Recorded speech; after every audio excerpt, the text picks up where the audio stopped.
So I'm going to go through May 2013 C2 paper, and we're going to start off. We'll go through them in the obvious order, but obviously in the exam you don't actually have to do that. So, trapezium rule, 5 ordinates. So the first thing I'm seeing when I see 5 ordinates is I'm thinking 4 strips, and that's going to help us work out h. So h will be the limits take away each other, so 2 take away 0, divided by the number of strips, not the number of ordinates. So 2 take away 0 is 2, divide that by 4, h equals 0.5. There's a mark for writing that, so make sure that you write it, make sure that it stands out, underline it, put it in a box, whatever. Find the approximate value for the integral of this. Find your answer to 3 decimal places. Now, if it says 3 decimal places, all answers we're going to find are going to be to 5 decimal places, but we just cut off after the 5th number. We don't actually round it properly. Okay? So, calculator, best way to do it. If you don't know this way, pause the video, watch it, rewind it, listen to it back. It's very, very useful. Mode, 3. That puts it into table mode. You may have seen you calculated an f of x equals mode and didn't know what on earth it was asking you to do, but it's for this. So we need to make it look like that. So it's 1 over 2x cubed. So I press the fraction button, 1, and then 2 plus, and then to get x, we do alpha and bracket. So alpha, bracket, and then cubed. Okay? Press equals. It asks you where to start. Start will be 0. Press equals. End will be 2, which is that value there. Press equals. And your step is what h is, so it's 0.5. So 0.5. Press equals. And it works out all of those values for me in the table.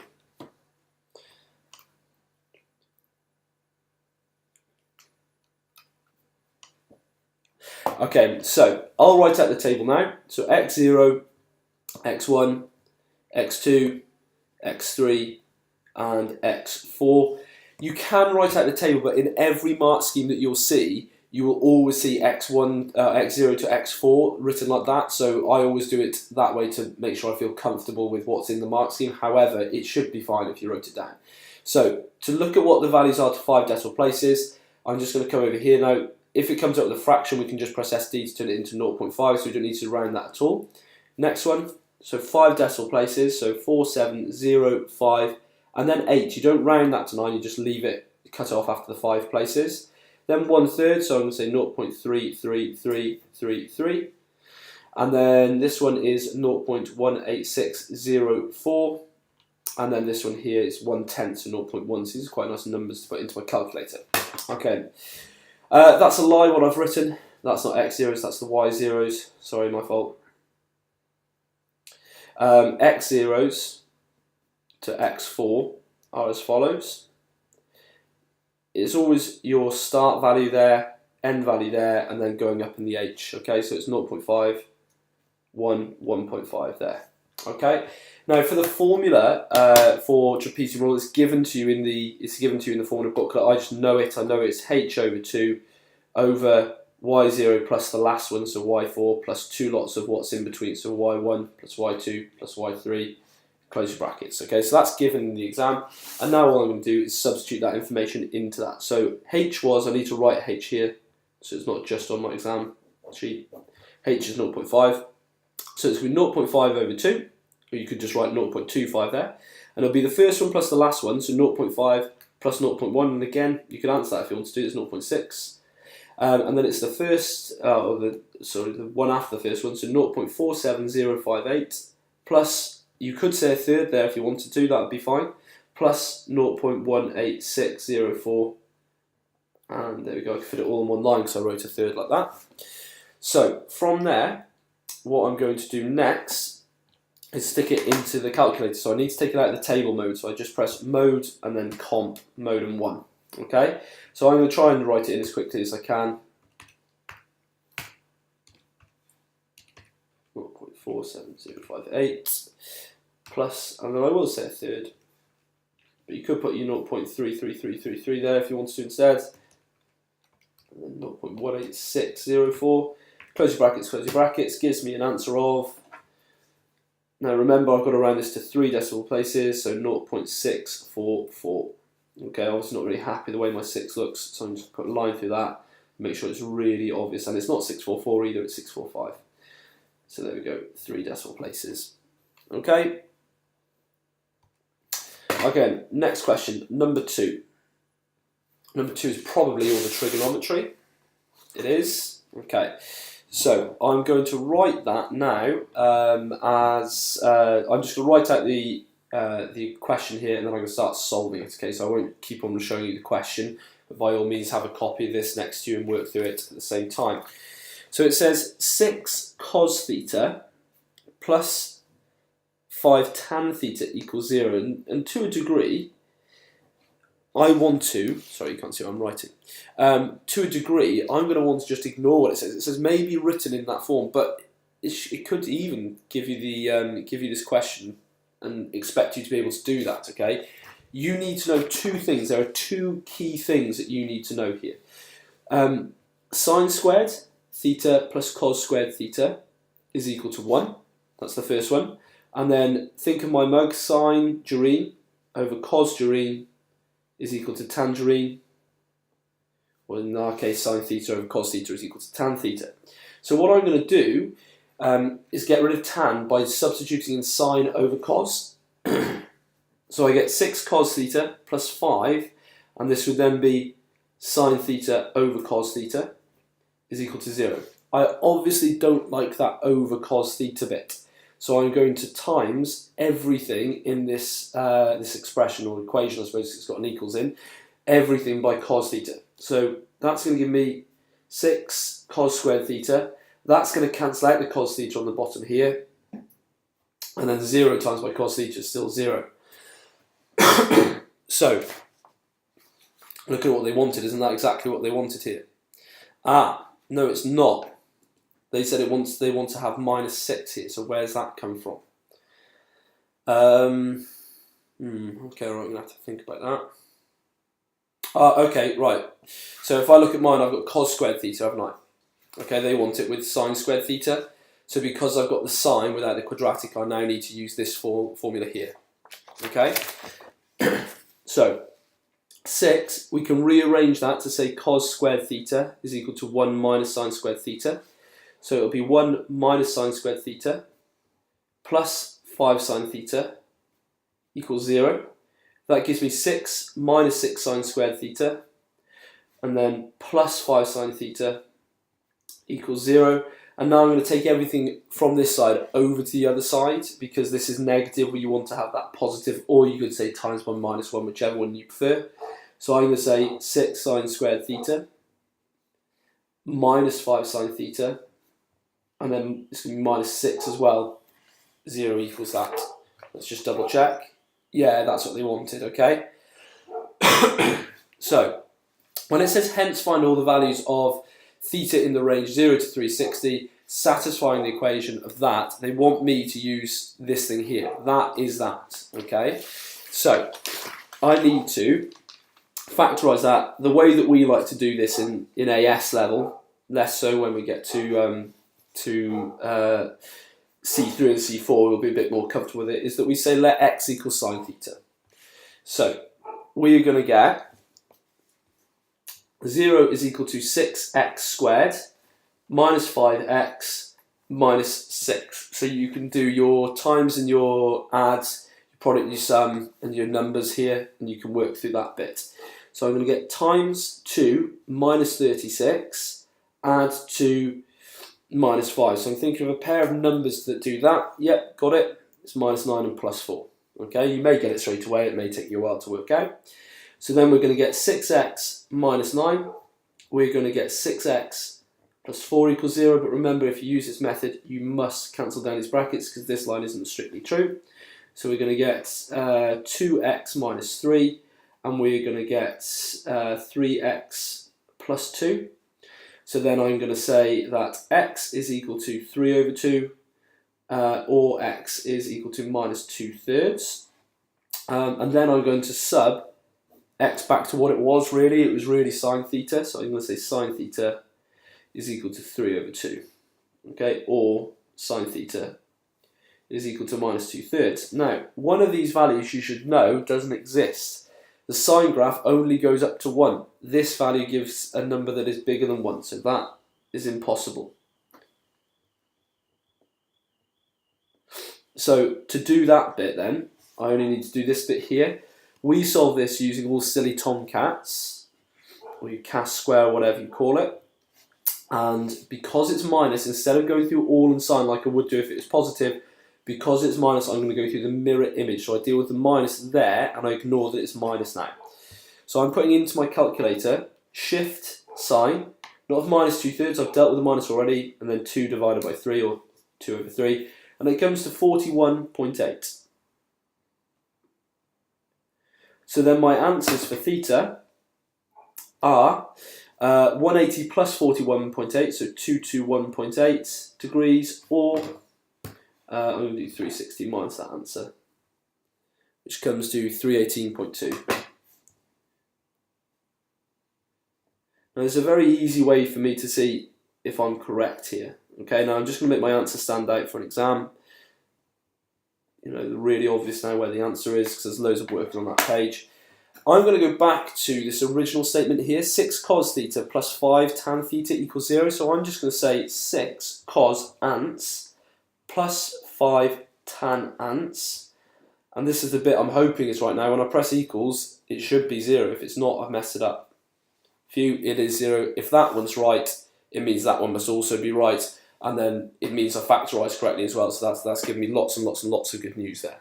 Okay? Okay, on to question 3. So question 3, just having a very quick look at it. Before I even read all of that, I've already got a good idea of what to do there.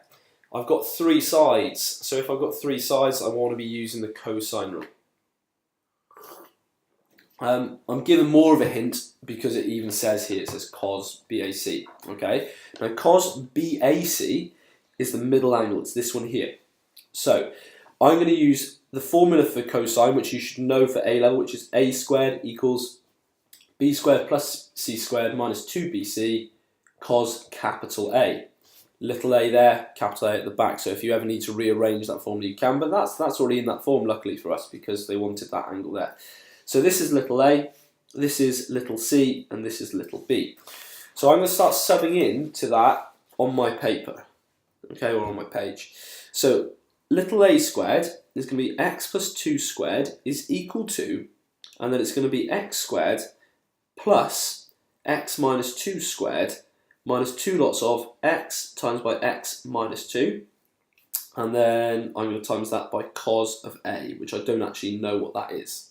Okay, so from here, what am I going to do? Well, it's going to be a case of just doing some expanding stuff here. So I'm going to expand that. Some people will like to write x plus 2 brackets x plus 2, whatever's easiest for you. I know it's x squared plus 4x plus 4, however, so I'm going to jump straight to that. This is going to be x squared. This is going to be plus x squared. It's going to be minus 4x, and then it's going to be plus 4. Now this one here is going to be minus 2x from those two times together, and then you're expanding that bracket, so you're going to times that by that and that by that. But just be careful of the minus here. It's very easy to accidentally get this wrong. So I'm going to do it. I'll tell you what I'm going to do actually. I'm not going to expand it yet because I think I'm going to make a mistake if I do that. I'm just going to leave it as minus 2x, x minus 2, and then cos a. But this is sort of all as one. So I'm going to just put a big bracket around that for the moment. What I'm going to do then is I'm going to bring this round to this side. I'm going to bring all of this round to this side to start cancelling stuff out. So I know because there's a plus 4 on each side, I can take away 4 from each side and they'll cancel out. And can do the same with an x squared as well.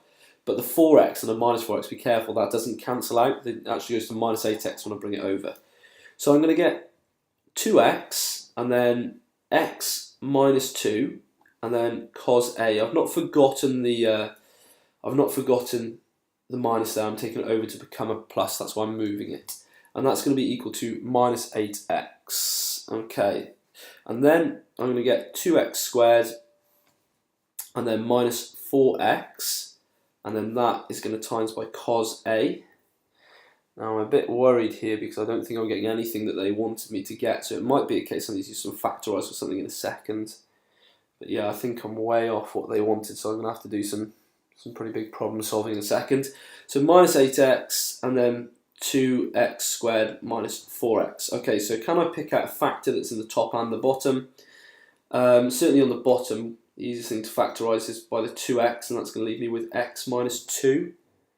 And then on the top, I can take out a 2x, but here I'd need a minus 4x. and then I cancel something like that. But that leaves me with minus 4x there over x minus 2. And then I'm looking at the question. Didn't have anything like that at all. So I need to try and work out where my mistake is here. So that's definitely little a. X plus 2, yeah, I'm happy with that. That's fine. That's little c. That's little b. Yeah, that's fine. Cos a, what's 2bc cos a? Okay. So I'm happy with that bit there. Expanding that, I'm still happy with that. Expanding that, give me that. It would give me minus 4x and it would give me plus 4. I'm happy with that. I don't think I've made any mistakes there. So then I'd have minus 2x times x minus 2 cos a. I'm happy with that as well. Okay, so maybe if I try and expand that again down by here. Okay, so what am I going to get? I'm going to get x plus 2 times by itself is equal to x squared plus x minus 2 times by x minus 2 times by itself minus 2x x minus 2. Definitely happy with that bit as well. And then cos and then angle A there. So from here I'm going to get x squared plus 2x plus 2x plus 4. Here I'm going to get x squared plus x squared minus 2x plus 4. And then here I'm going to get minus 2x squared, but then I'm going to get minus 2 times x, which is minus 2x, times by that will give me plus 4x. But this is still times in the cos a. So I'm going to just put that in a bracket there. Now I've just got to be careful of how I do that. So I assume, because it's all times in there, yeah, that's why I didn't want to expand that the first time, because I knew it was going to mess things up here.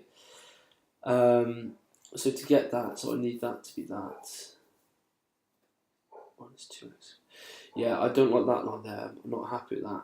So I'm getting minus brackets 2x squared minus 4x like that. I think that's then correct. Cos a. Okay, so let's start actually simplifying these bits and bobs a little bit more obviously than cancelling out both sides.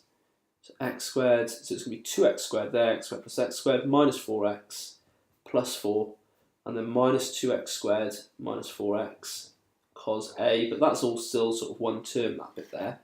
So then let's take that over. So I'm going to get 2x squared minus 4x cos a, and then is equal to, it's going to be x squared, so I'm going to take that over there, and then I'm going to get minus 8x, and I think I've spotted my mistake now from before, and then the minus 4 is going to go over, it's just going to cancel, isn't it? Okay, so I had the x squared, look, I had an x squared there, and that's why you've got to be careful doing this method, because I messed up then. So cos a is equal to x squared minus 8x over 2x squared minus 4x. So now I'm looking to factorise, so I'm going to get cos a is equal to x and then x minus 8. Now I'm feeling a lot more confident with this answer, because look what I had in the bracket, that's that bit there. And then I want to get 2x minus 4 in a bracket, so I'm using that as my example, or my way of factorising here. So to get that, I just have an x, I pull x outside so I didn't factorise it fully, and they both cancel, so therefore cos a is equal to x minus 8 over 2x minus 4. Now, one of the whole reasons why I'm doing this paper and scene is because you can hopefully see what I do when things are wrong. This is what you should be doing in exams. So in some respects, that was a fantastic question for me to mess up, because I missed loads of other stuff. I've just realised I missed part B, so I'll come back and do this at some stage as well, okay? Okay, so from here, what did it ask me to do next? It says, given that BAC is equal to 120 degrees, find the value of x. Okay, so given that BAC is equal to 120 degrees, so what I would be writing there, I'd say that BAC, now I haven't got BAC there, I've got cos of BAC. So if I know that BAC is equal to 120, but I've got cos of BAC, is it a case I need to take coses of both sides and do just cos there, or do you think it might be a case that I need to do cos of -1 there. I'm going to take what I think is the most logical answer at the moment, which is taking cos of both sides. And that gives, yeah, I'd say that's my answer there, -1/2. That's filling me with a bit of confidence. I'm going to just call that -0.5 for now. If I did do cos to the -1 of that, let's have a look at what that answer is. Oh, there you go. That's a pretty big indication there that it doesn't work. Cos to the -1 of 120 doesn't work. Okay, so I'll be feeling a bit more confident now that that's my answer. So now, in place of cos of A, cos of BAC is the same thing as cos of A, I can put -0.5 there. So -0.5 is equal to x minus 8 over 2x minus 4. Bring this round to the other side. I'm going to get -0.5 brackets 2x minus 4 is equal to x minus 8. That gives me minus x, but plus 2 is equal to x minus 8. Giving me 10 is equal to 2x. Giving me 5 is equal to x. Okay. It then says find the size of BAC. So, no, it doesn't. It says of ABC. So ABC is this angle here. Now for me, I know what this angle is already. We know that's 120 degrees. I don't know what this one is, but I'd probably use sine rule here because I think it'd be quicker. So I'll try and squeeze that in by here. So sine rule, and I'm trying to find an angle. I'm trying to find angle B. So I'm going to say sine angle B over little b. Now little b was this one here, but we know x was 5, so 5 minus 2 is 3. So it'll be sine b over 3, and then I'm going to use a because I've got its angle, so it's going to be sine 120 over, and then a was x plus 2, so that's going to be 5 plus 2, so that's going to be 7. So then sine b would be equal to taking the 3 over, but then I'm going to take the sine over as well, sine to the -1 of 3 sine 120 over 7. Okay? So sine 3 and then sine 120 over 7. So hopefully you can see there that I've got exactly as it looks there. And I get the answer B equals 21.8 degrees. Now it could be the case that you're going to have to do all silly tomcats there and actually get two answers. So one answer is 21.8 and the other answer is 180 minus 21.8. So 180 minus answer gives 158. But look at the picture, it's clearly not 158, and also if that's 120 it can't be because 158 and 120 goes over 180, which is angles in a triangle, but it could come up that it asks that. Okay?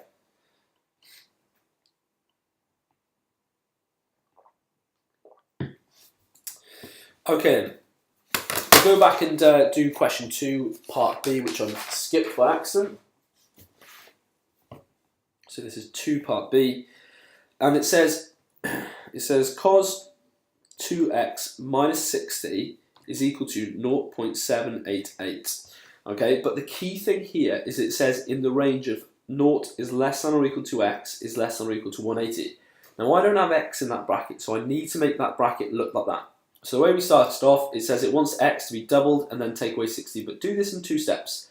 To double the x, that means I have to double both of these sides, so I'd say I'd look between 0 and 360, but then you need to take away 60 off each of them to get minus 60 is less than 2x minus 60 is less than 300. This is my range of values that I'm looking to get when I take cos over to the other side. Okay, so I'm going to get 2x minus 60 is equal to cos to the -1 of 0.788.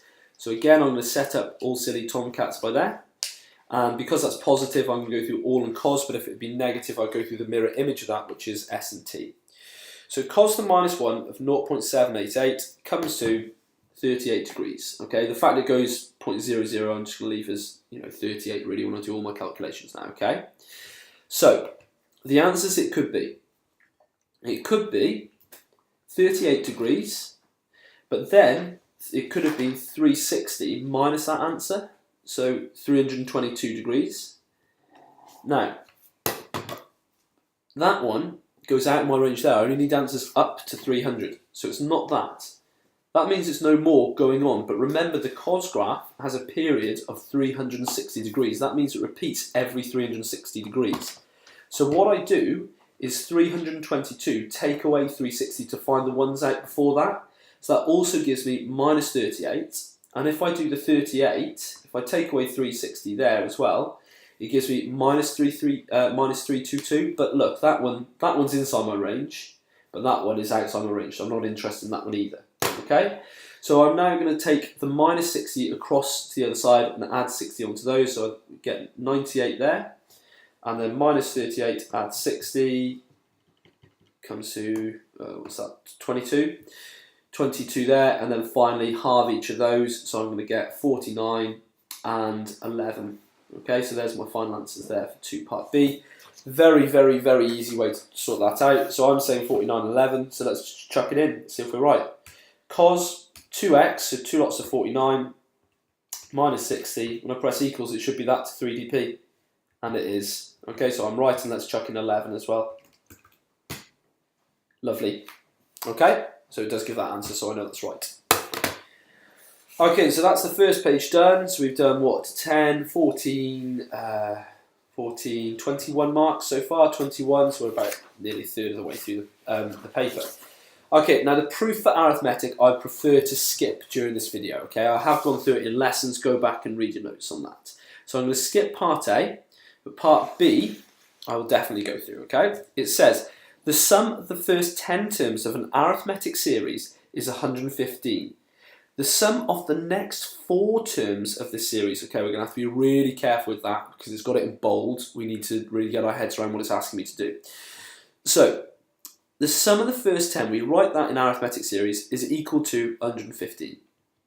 Now, it says the next 4 terms. So, the next term after the 10th term would be the 11th term. So, I'm going to say here, the U11, that means the 11th term, and it's the next 4 terms. So, U11 plus U12 plus U13 plus U14 is equal to 130. Okay, I believe that's what it's telling me to do. S10 equals 115, sub that into, well, they've even given you the formula here, but it's in the formula booklet. So we'd say S10, I'll do a colon there, so I sub in 10 wherever I see n, so 10 over 2 is equal to, and then 2a plus n minus 1, so that's going to be 10 minus 1, so that'll be plus 9d is equal to 115. That comes to 5 of 2a plus 9d is equal to 115. But a smarter way than expanding that bracket is actually to take the 5 over and divide by it. So we get 2a plus 9d is equal to 23. Okay, but check it in your calculator. In fact, I might do that. I'm pretty sure that's right, but I don't want to be wrong here. Yeah, 23. So we're fine. Okay, for the other bit here, U11 would be the first term plus 1 less of the common difference, okay, so plus 10d, and then it would be plus a plus 11d, plus a plus 12d, plus a plus 13d would come to 130.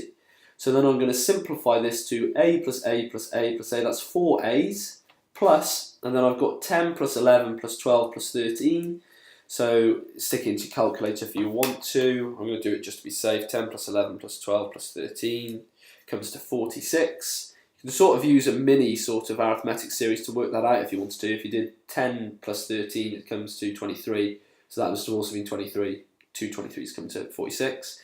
And then that is equal to 130. Okay then, so this is my equation 1. This is my equation 2. From here now it's easy. This is GCSE maths, but getting there was hard. I need to get the a's the same or the d's the same, or I need to rearrange. Because the a's are so nice, we've got 2a and 4a, I'm just going to double this one here to say 2 lots of this, so it would be 4a plus 18d would be equal to 46, and then I'm going to do, that's not equation 2, that's equation 3, I'm going to do 3, no, I'm going to do 2 take away 3 to keep the d's positive, 46d minus 18d, let's just double check on that, it's 28d, and then 130 minus 46 comes to 84, and the proof will be if 28 goes into this, I think I've done everything right, so d, I believe that's 4, pretty confident, it's 3 even, I'm pretty confident with that, good. Now the fact I have an integer as my answer there for the common difference, you know, that's a pretty good sign that I'm doing everything correct so far. Now I know d, I'm going to sub d equals 3 in 1, because the numbers are smaller, so 2a plus 9 lots of 3 comes to 23, that's 27, take it over to the other side, 2a is equal to minus 4, so a was equal to minus 2. Okay, well, how many marks is that? 5. That's pretty nice, 5 marks. Okay.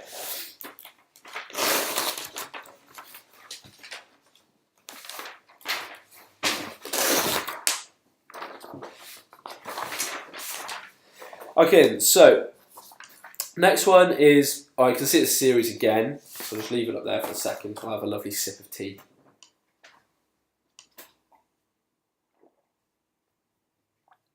Okay, so question 4a.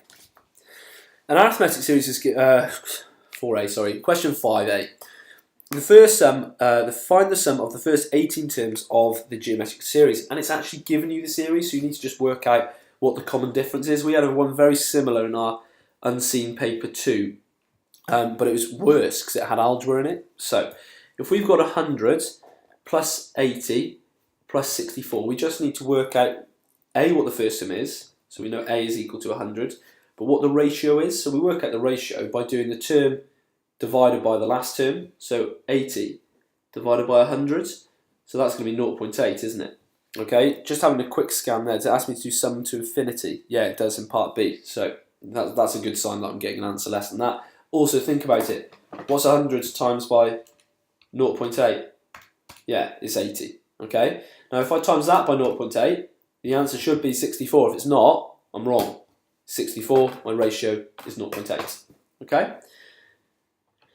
So, it wants me to find the sum of the first 18 terms. So I say S18, I look at the formula booklet, and it tells me what the formula is. It is A, 1 minus r to the n over 1 minus r, I hope. I'm just remembering that off the top of my head, so I may be wrong. So A was 100, brackets 1 minus r, so that's 0.8, and that would be to the power of 18, all over 1 minus r, so 1 minus 0.8. And that'll just be a case of sticking it into your calculator as it looks.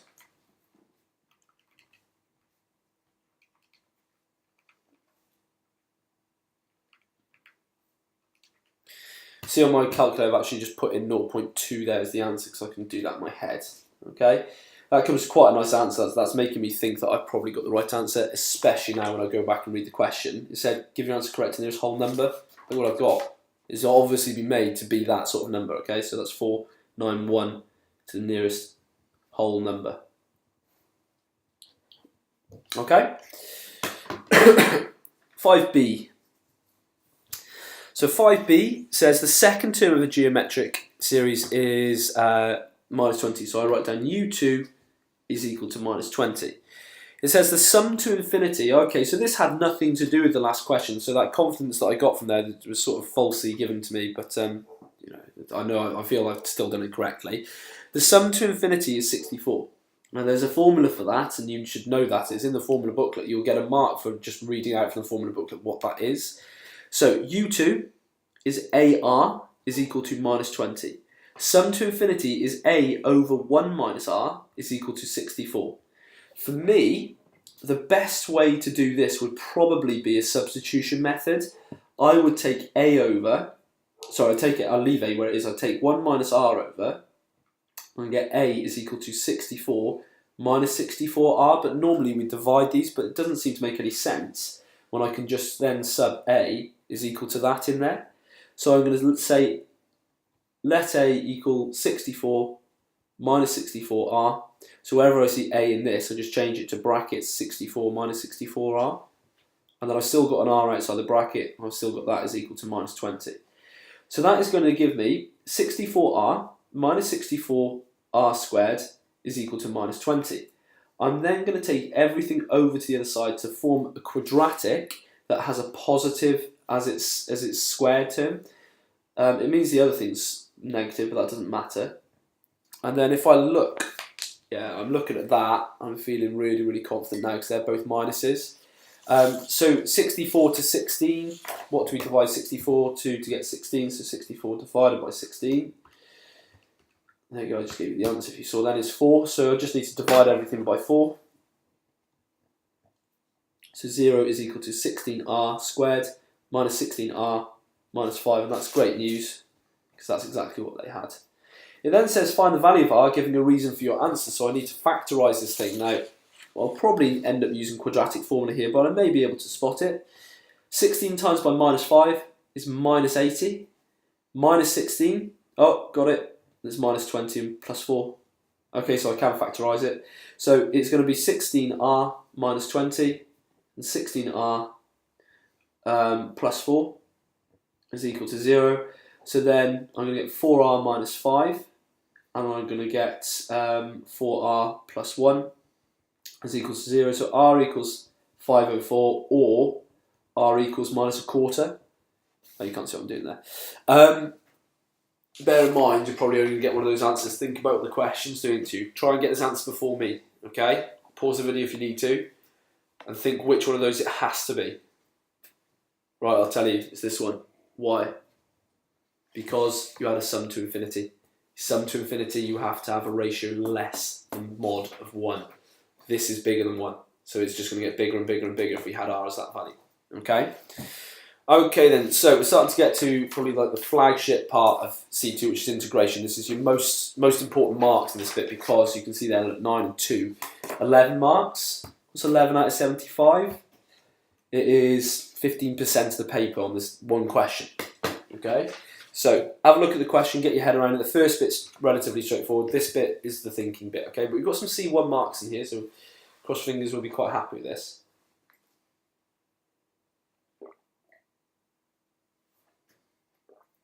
Okay, so the first one, you want to take that out of root form and out of fraction form into indice form.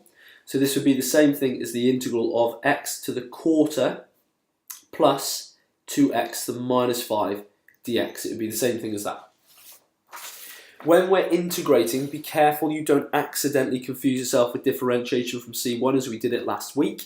You put the power up by 1 and you divide by the new power.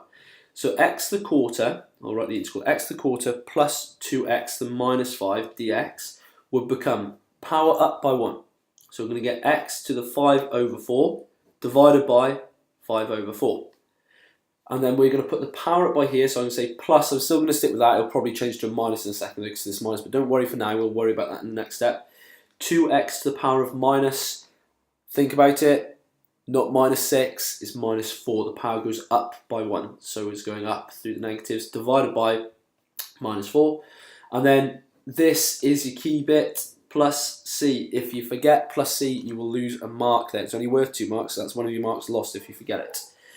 Okay, if you're dividing by 5/4, it's the same as timesing by 4/5. So this becomes 4x to the 5/4 over 5.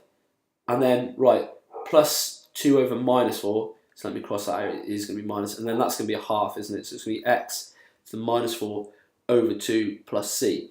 There's no need for you to put that back on the bottom. You can if you want. You could say that's 1 over 2x to the power of 4. I'll just leave it as that. You don't get any extra marks, it's more fussing about to do. Okay, part B. Let's think about it. What are we doing here? We've got a line intersecting a curve. Now this came up in C1 the other day, so is it going to be in C2? Playing devil's advocate, I guess not, but it could be, okay? So, you've got a line intersecting a curve, and it wants us to find the x and the y. Oh no, it doesn't, it's just find the x coordinates, so just find the x coordinates. So you need to find this guy here, and this guy here. Okay, that's our first bit. Running a bit deeper into that, to find the shaded area of that, what we need to do is we need to find the area of this triangle here, which is the full triangle from the origin to here. But then we want to take away, oh yeah, it's fussy this one, I don't like this. We want to take away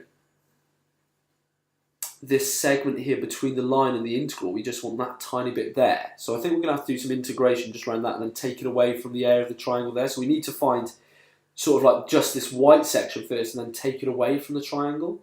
Unless, actually no, I've got a better way. You could split it there, because we'll know its x-coordinate, it'll be like 1 or something like that, 1 or 2. And then we'll do the integral under the curve, and then we'll plus a tiny little triangle on here. That's what I'm going to do. Okay, so let's start by solving this bit. So I'm going to write out the equations. Y is equal to x squared plus 3, and y is equal to 4x. We sort of solved something like this already when we did the arithmetics or geometrics, one or the other. we're just going to sub y is equal to 4x into there.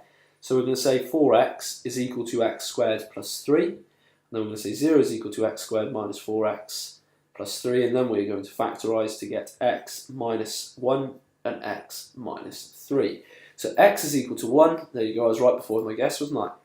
And x is equal to 3. Doesn't ask me to find the y coordinates. Don't bother then, it's a waste of time. Unless it does ask me to and I missed it. No, it just says find the x coordinates of a and b. Okay, so that's part B done. Part B, part 1. Part 2, I now need to find that area. So, this would be my area A. This would be my area B. Nothing to do with this A and B, just two separate areas. So I'm going to write by here shaded area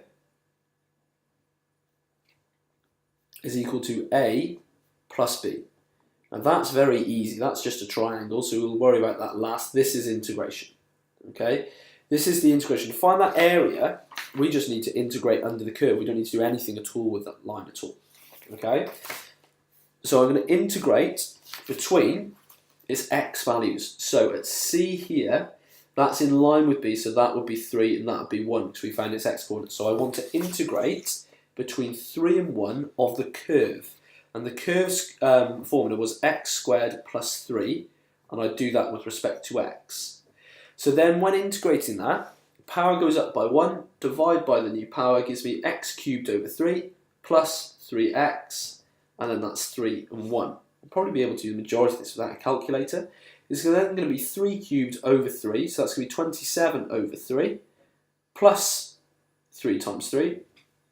And then I want to take away when I sub in 1, so that's going to be 1 cubed, which is 1 over 3, plus 3 times 1. So the integral of the curve, I'm then going to work out what's that. It's going to be 9 plus 9. Okay, but you can stick this into calculator, you don't need to do it into your head. And it's going to be 3 1/3. So I might just say 3 1/3 actually for that and just stick that bit into my calculator. So 18 minus 3 plus 1 over 3 comes to 44 over 3. And we'd say units squared. But that's just for area B. Put that in a circle from what I've done from my drawing. I now need to work out this triangle here. Now to do that, I actually do need to know where its y coordinate is there. I've put 1, I don't know why, I didn't mean to. It may be 1, it may not be. So I know here that the x coordinate for A was 1, so I'm just going to sub that into the line. So y would be equal to 4 times 1, so y is equal to 4. So that value was actually 4, not 1. Okay?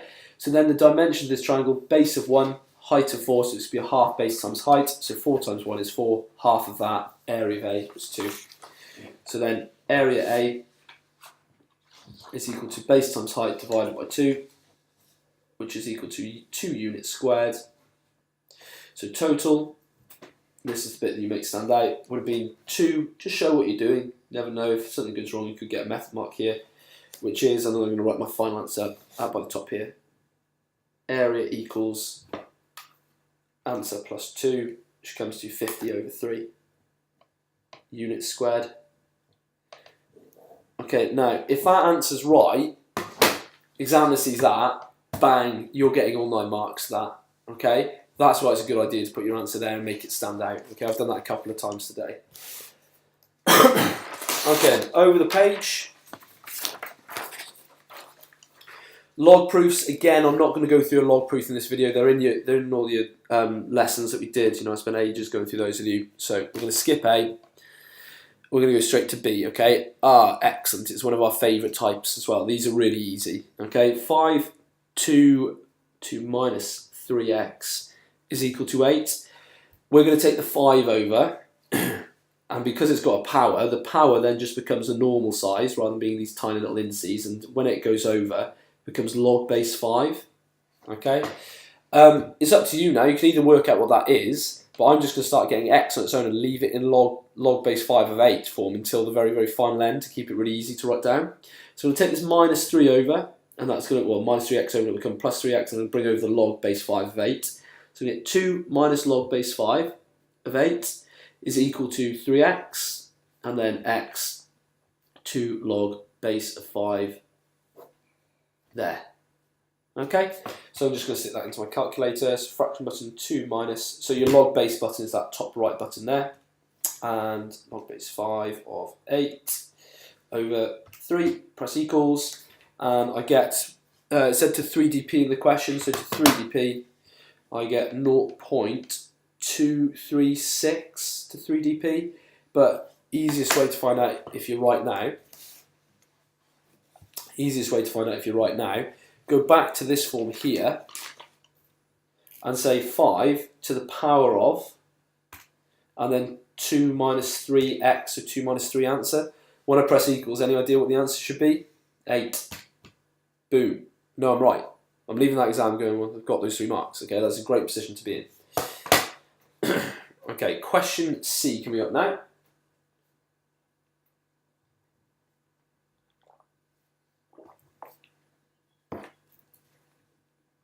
So, question C.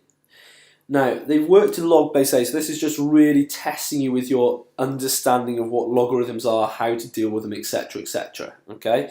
There's a couple of nasty bits in this, actually. This isn't the easiest question I've ever seen, which is equal to a half log base A of, 144x to the power of 8. Okay, that's going to be interesting. Okay, so, first things first. We've got log, we're taking away a log. Now, when you take away a log, it's the same as dividing by them.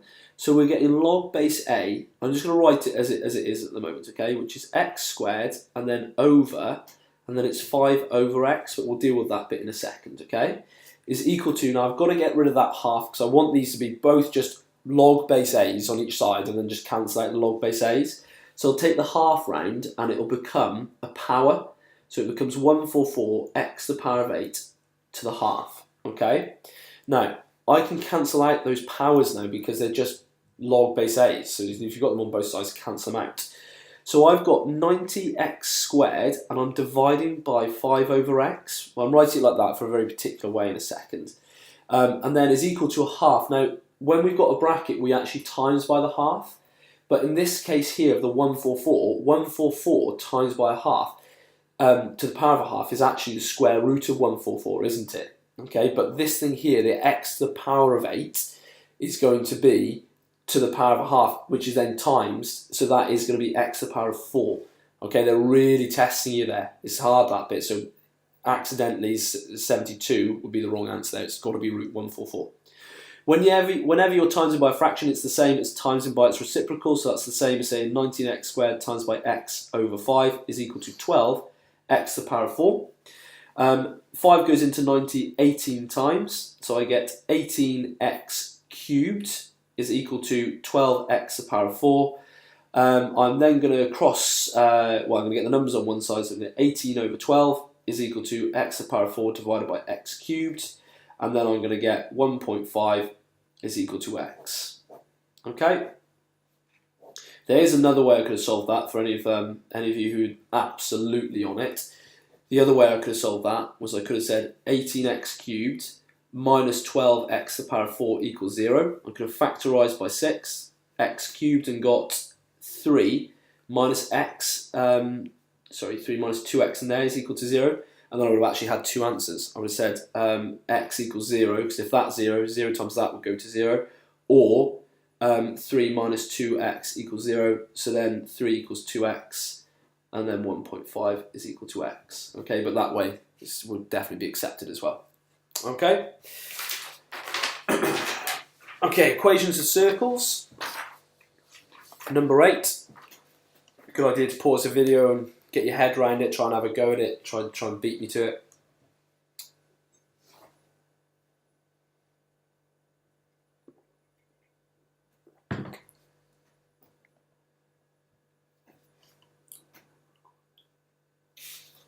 Okay then, so question 8. Find the coordinates of A and the radius of C1. So that's your bog standard marks here.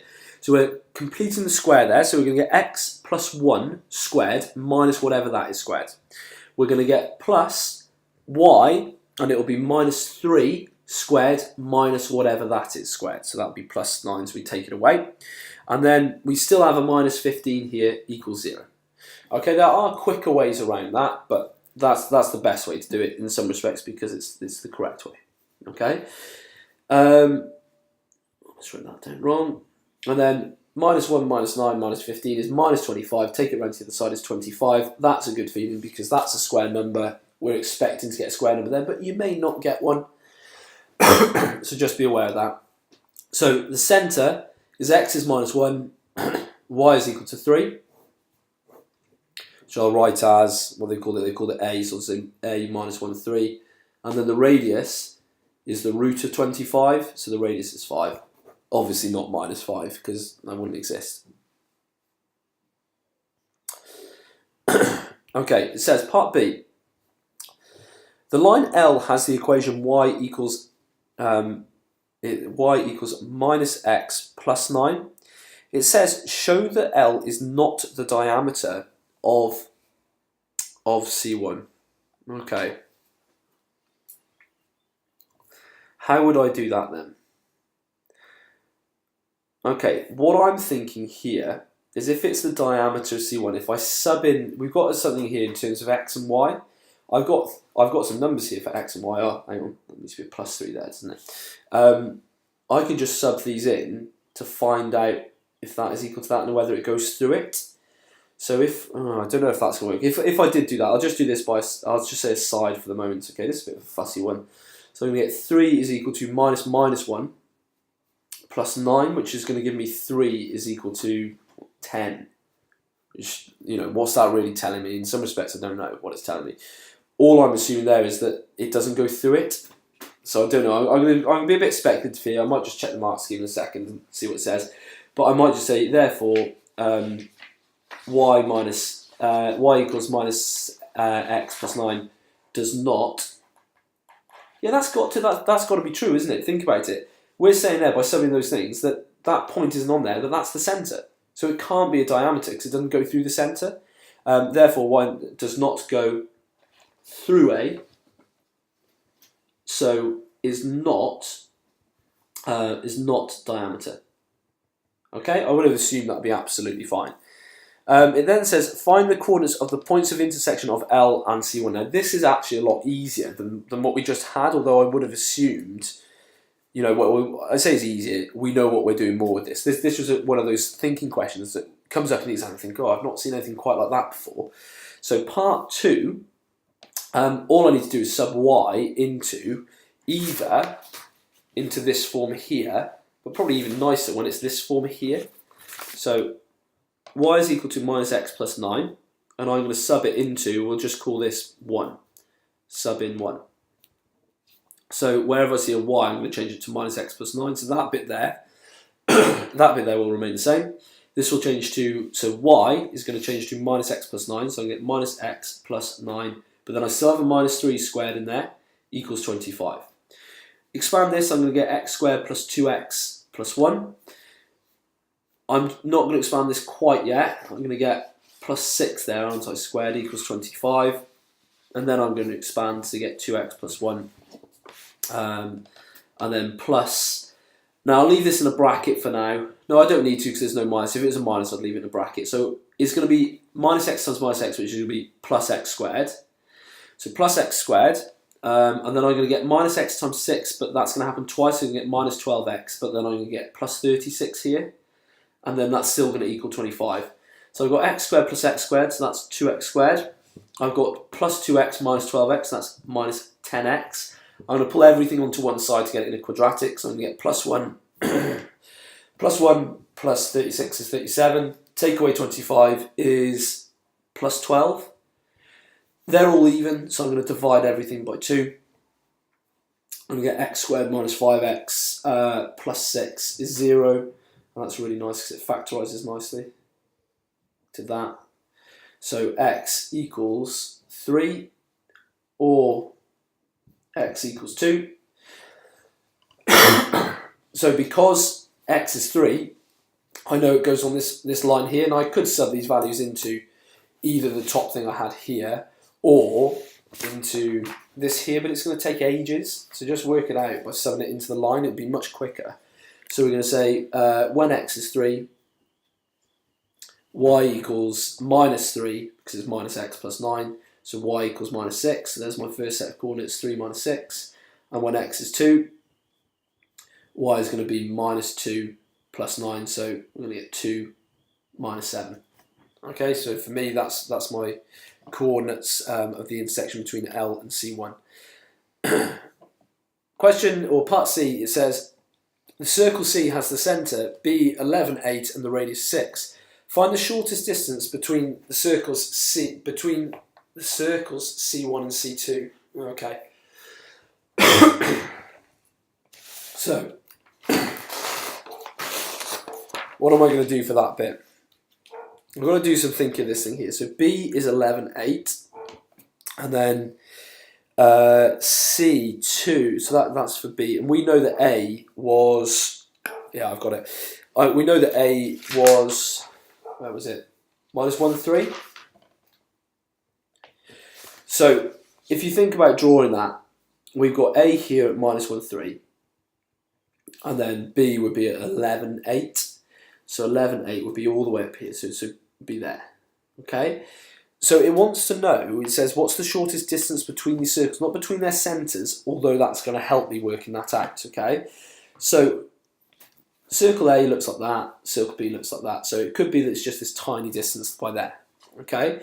Now what I can do is I can work out the distance between the centres, but then I know this radius here, so we'll call that radius 2. I know this radius here, so we'll call that radius 1.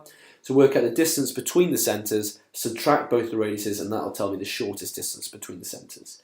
So length of AB would equal the square root of the difference in y squared and then the difference in x squared.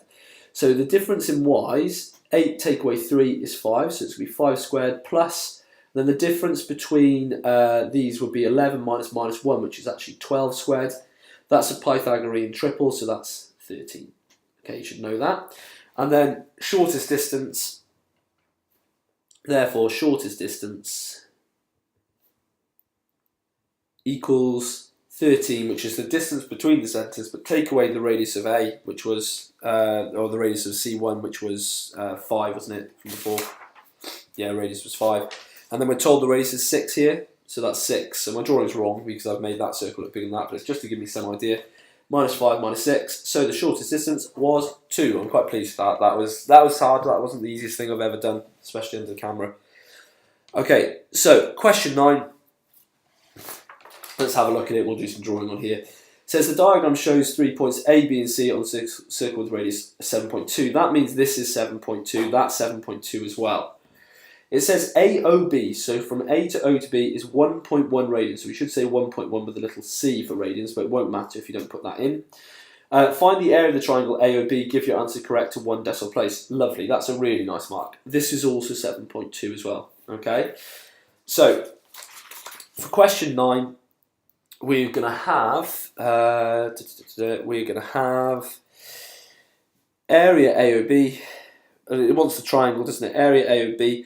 So I'm going to use a half AB sine C. Now I'm just using that from trig, but because A and B meet at this angle C, C from here is actually equal to O in my diagram, we could say it's a half times the radius, and then times sine theta, or whatever you want to call it. Okay, so some people use r squared sine theta over 2. That is the same thing. Okay, that and that are the same thing. So my radius is 7.2, so it's going to be, I'm actually going to sub it into this form here. It's going to be a half times by 7.2 times by 7.2 times by sine 1.1, but just be careful in radians mode. If you're not, you're going to lose marks. So it's shift and mode, and it needs to be in radians mode. So it's going to be 0.5 times by 7.2 squared, and then times by, times by sine 1.1. You calculate knows that's what you're doing. And it should just look reasonable. And yeah, that answer to me looks reasonable. It's 23.1. So if you had that, well done, that's really good. Centimetres squared, and that's to 1 decimal place. Okay, why am I doing it to 1 decimal place? Well, partly because I'm just fine-tuned to do it, but also, more importantly, because it said in the question to do it to 1 dp.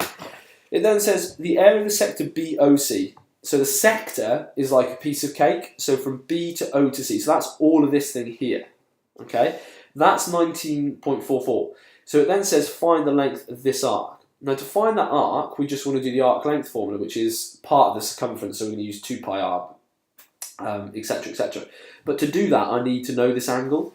So all I want to do now is set up a formula for the angle of that, and then find it, and then use the next bit, okay? So, area is equal to, I always write theta over 2 pi, which is like saying theta at 360, and then times by pi r squared, and then pi's cancel, leaving me with theta r squared over 2. Okay, same thing, is whichever way you're comfortable with. Now I actually know what the area is. It tells me it's 19.44, so I can write that in as 19.44, and in fact I know what the radius is. It tells me it's 7.2. So I could have said times by 7.2 here. Half of 7.2 is 3.6. So that is the same as theta times by 3.6. Take the 3.6 over. So I find that theta is 19.44 divided by 3.6 comes to 27 over 5, 5.4. That seems big. I don't think I've done anything wrong. It just looks massive. That looks like a very big angle. Okay. For the next bit then, to work out the arc length is all to do with circumference. So the formula for circumference is 2 pi r, but that's for the whole entire circumference around the entire circle. I don't want the entire circle. Now, really I shouldn't be calling that theta. In the mark scheme, they'll call that something else because I've already called theta up by here. So I'm just going to try and make sure I'm doing the correct things for you to learn from, which let's just call it phi instead, okay? It doesn't really matter. But in this case, it would be phi over 2 pi, and then the 2 pi's cancel, so my arc length formula is just phi r, okay, or r phi, the same thing, is equal to the arc length. Okay, now I know what that is. That's 5.4 because I just worked it out. And then times by the radius, so the radius is 7.2. So, okay, I'm going to check my work in a second because I still feel that that's wrong, that 5.4. I'm going to try and work out what it did. So I've got 38.88, but worst case scenario, and it's wrong, and you think it's wrong, leave it anyway because I'm still going to get loads of method marks here. Even if that answer is wrong, I've done loads of other stuff that's still correct. Okay, then, so what do I need to try and work out here? So BOC, the area. So the reason why I'm confused, you might have heard me say at the time I said 5.4, and I know that 5.4 radians, a radian is equal to 57 degrees. So roughly 57 degrees. So 57 times by 5.4, I'm saying that the angle is 307 degrees. And that, looking at that, that's obviously not 307 degrees. Okay, so that's why I'm sort of, I've got it. 7.2 squared. I missed the squared. Okay, so that's why it's important that you have some sort of knowledge. You know, when you were taught this, you were taught that a radian was about 57 degrees by me. So you should know that, okay? So that should be totally different by here. So it's going to be 19.44 is equal to phi times by, I'm going to do this as 7.2 squared over 2. So that's going into my calculator. 7.2 squared over 2 is equal to 25. So 19.44 is equal to 25.92. And then I'm going to get 19.44 divided by that answer comes to, that's a much more sensible answer, 0.75. Okay, so that only needs to change to 0.75, but I wouldn't have actually lost any marks for that bit. I would have lost a mark for not squaring there, and that's it. That's the only mark I would have lost. The rest of my work would have had area carried forward. So arc length now is going to equal to 0.75 times by 7.2, which is equal to times by 7.2. You should know that really. It's 3/4 72. What is it? Oh, 5.4. Doesn't that number come up already? Yeah, there. That's just a coincidence, but that's purely only because I messed things up earlier. So arc length is equal to 5.4 centimetres. Okay, and that is the end of the paper. Hope that was useful. Good luck revising.